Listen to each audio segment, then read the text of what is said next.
আজ হচ্ছে আমাদের ছুটির ডে 3। আজ সকালবেলা খুব তাড়াতাড়ি উঠেছিলাম, 7:10 না 11। তখন চারিদিকে পুরো কুয়াশা ছিল, আবঝাভাবে সব কিছু দেখা যাচ্ছে।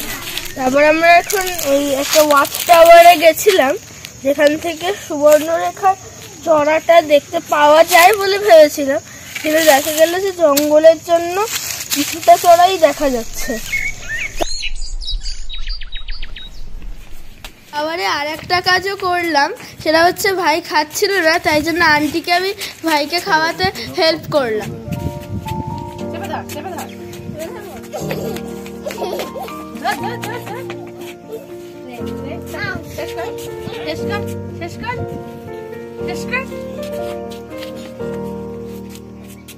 তারপর আমরা পার্কে গেলাম। আমিও চড়বো। তুমিও? হ্যাঁ, আমিও ছোট। আমি তো ভীষণই ছোট।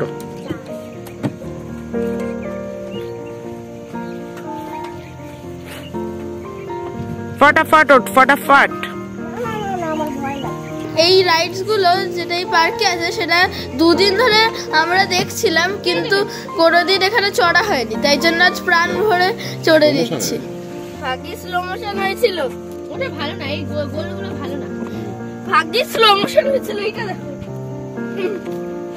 নেব না বলে। তারপর আমরা এলাম এই এসি গার্ডেনে।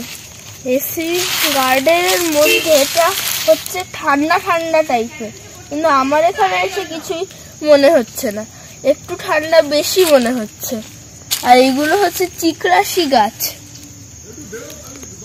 আর ওইদিকে যেগুলো ওইদিকে আছে সিঁদুর গাছ। সম্ভবত এই গাছগুলোর এত ঝাঁকড়া হয়ে আছে, রোদটা ঢুকতে পারে না বলে ওই পুরো জায়গাটা ঠান্ডা হয়ে থাকে। আর এখান থেকে আমরা এই লাঠিটা পেয়েছিলাম, লাঠিটা দিয়ে আমি আর ভাই মিলে পুরো সময়টা ধরে পাতাপত্র ওই এক জায়গায় করছি। হকি খেলার মতন ব্যালেন্স রেখে রেখে চলতে হয়।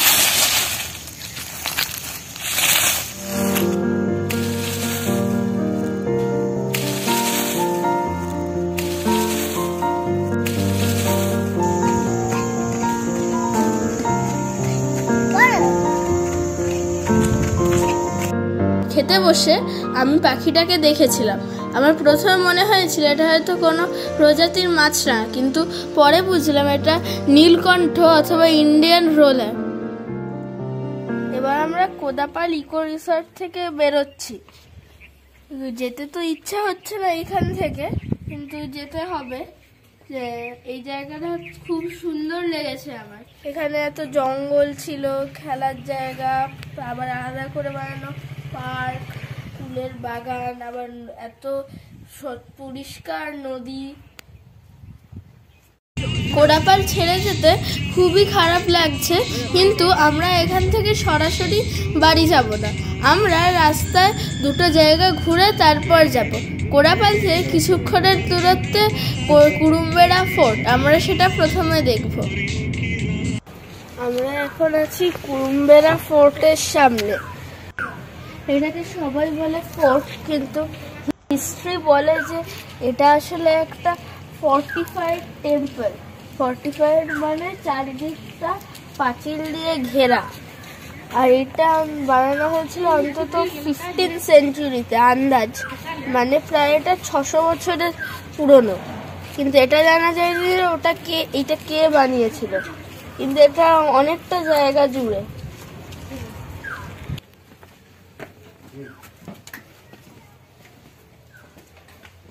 কুরুম্বেড়া ফোর্টের মধ্যে এইখানে এইরকম করিডোর করা আছে, পুরো চারদিকটা ঘিরে নেয়। ছাদেও আর্কিটেকচার করা, কয়েকটা ভেঙে গেছে, অথবা এরকম ভাবে বানানো হয়েছিল। ওইখানে কন্টিনিউড, এইখানে একটু, আবার এইখানে এতটুকু, আবার ওইখান থেকে কন্টিনিউয়াস। ভেঙে গেছে বোধহয় এদিকটা। হ্যাঁ, পিলার গুলো আছে, কিন্তু পুরো খাপ ছাড়া অবস্থা। এখানে আবার এতটুকু নিয়ে আছে।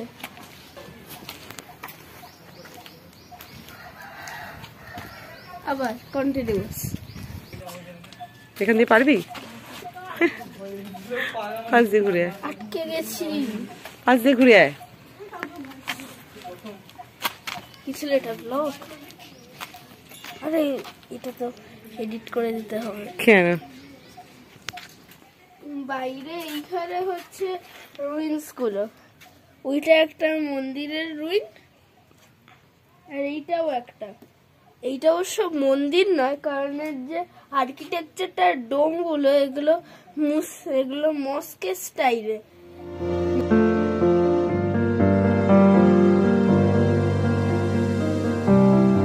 আমরা এখন কুরুম্বেরা ফোর্ট থেকে বাইরে বেরিয়ে এসেছি। কুরুম্বেরা ফোর্টের বাইরে এই পুকুরটা আছে।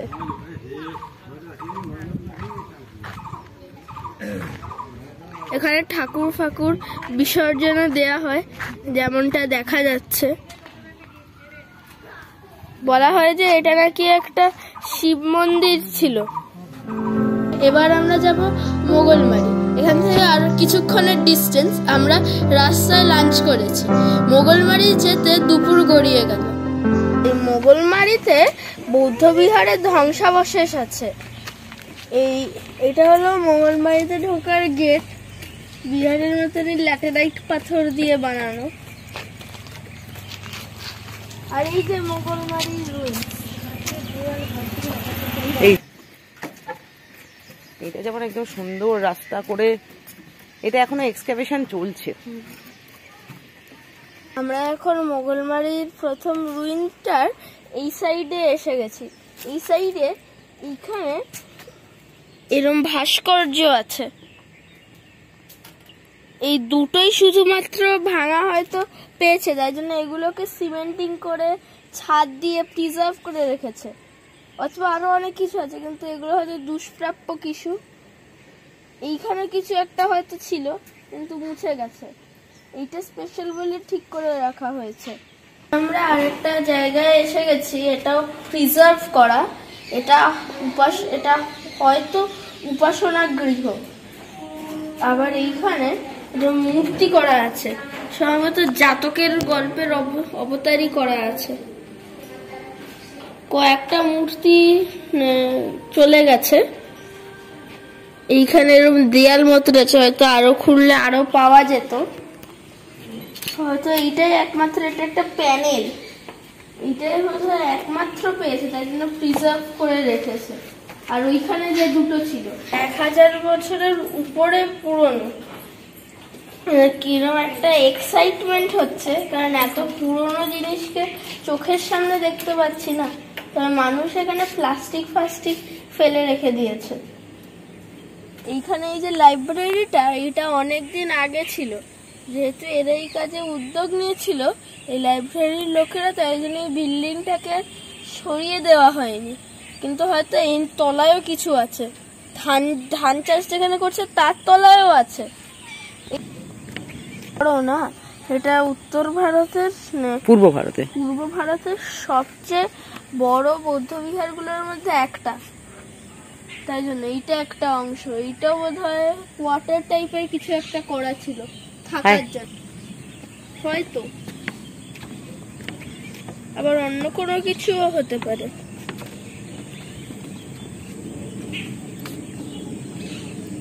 ট্রেনিং রুমও হতে পারে।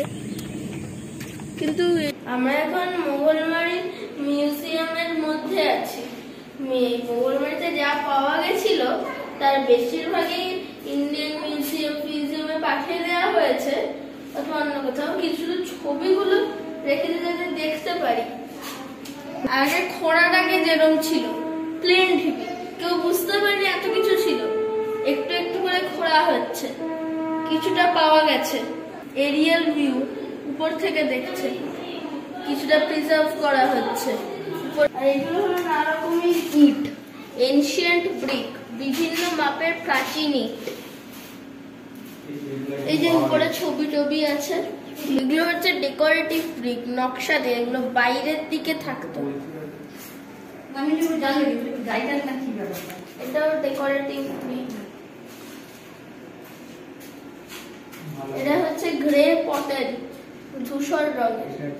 আর এটা লাল রঙের পটারি, সম্ভবত পোড়া মাটি। এখানে আমার লিপিতে লেখা পাথরও আছে, এখানে আবার বইয়ের পাতাও খোলা আছে। যুগের পরের নকশাযুক্ত মৃৎপাত্র, তার টুকরো। আর এই যে ডিফারেন্ট টাইপস অফ পটারি, এটা হচ্ছে টেরাকোটার প্রদীপ, এমন আস্ত অবস্থায় আছে। বিশেষত এইটা বাজার থেকে কিনে আনে দিত। লৌহ বস্তু, আয়রন অবজেক্টস। আর এটা কড়ি, এই যে কড়ি, আতর দানটা দেখে দে। আর এটা আতর দান, এটা এরকম পরে এরকম ভাবে ছিটিয়ে দেওয়া হতো। আর বাকিগুলো সব মিউজিয়ামে।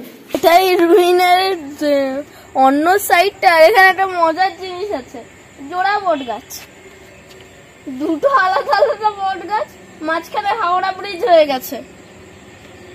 হাওড়া ব্রিজের মতন, মানে এইখান থেকে ওই দিক যাওয়া যায়। আন্টি বলছে যে বট গাছের বিয়ে হয়ে গেছে।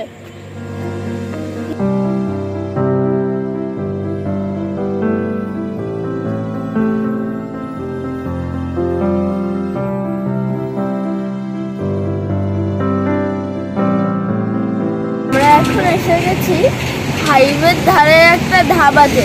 এখন সন্ধ্যেবেলা হয়ে গেছে, আমরা এখন খেতে বসেছি। প্রায় আরো 4.5 ঘন্টার পথ হয়তো। এরপর সোজা বাড়িতে যাব। এই কোদোপাড়ার ভ্রমণটা অল্প কয়েকদিনের জন্য ছিল, কিন্তু আমার জায়গাটা খুব ভালো লেগে গেছে। ইকো রিসর্ট, এতটা গ্রিন জায়গা, এতগুলো রাইডস বাচ্চাদের, তাই জন্য আমার ইচ্ছে করছে যে আরও কয়েকদিন এখানে থেকে যাওয়ার। কিন্তু অ্যানুয়াল এক্সামের জন্য পারছি না। আমার একটা ইচ্ছা হচ্ছে কোনো একটা লম্বা ছুটিতে এখানে আবার আসা।